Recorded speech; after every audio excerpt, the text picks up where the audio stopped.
You don't have bad days? You spilled coffee on your shirt. Your phone died at 12%. Your boss sent a passive-aggressive email with no emojis, so you knew it was serious.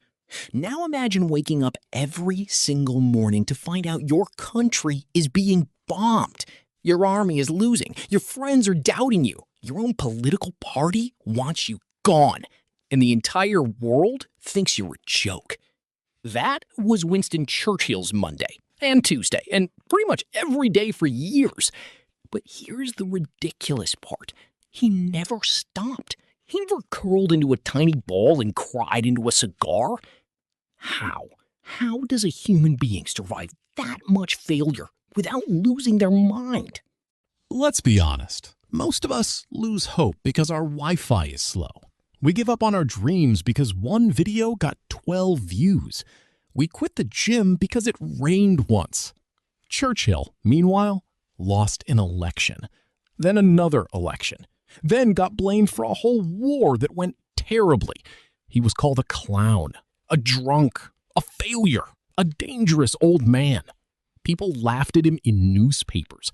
Politicians refused to work with him. And this went on for decades. Decades!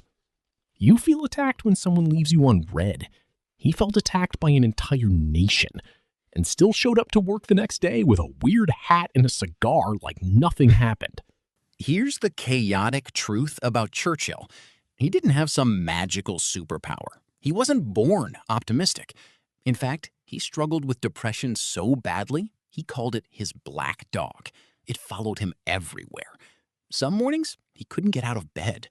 Some nights, he thought about giving up completely. Sound familiar? That's the part they don't put in inspirational posters. The man who saved Europe from Nazi Germany also cried alone in dark rooms. But here's the difference between him and us. He didn't wait for motivation to show up. He knew motivation is a liar that only visits at midnight when you're lying in bed with a phone full of delusions. And this is where the celebrity example ruins everything. You see a famous actor post a video saying never give up from their private pool.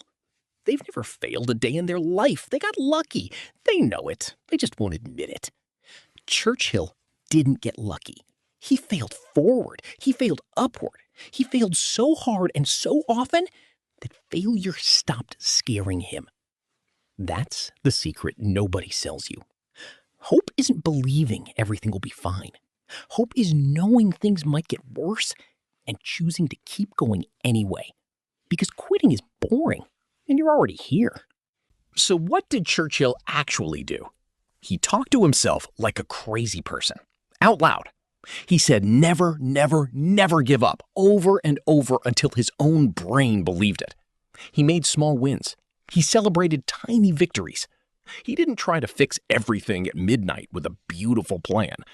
He just did one thing, spoke one speech, wrote one letter, survived 1 hour, then another, then another.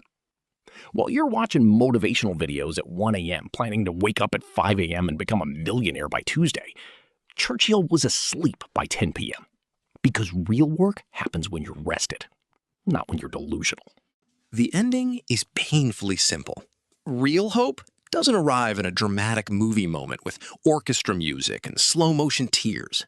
Real hope happens on a boring Tuesday afternoon when you feel like garbage and you still do the small, annoying thing anyway. You send the email, you make the phone call, you get out of bed. You try again after failing publicly and embarrassingly. Churchill lost for 40 years before he won. 40 years! You gave up on learning guitar after 4 days. So next time you lose hope because your salary's low, or your crush ignored you, or your video flopped, remember the fat guy with the cigar who stared at Hitler and said, "Nah, I'll keep going." Then do the boring thing. Not the midnight fantasy, the boring thing.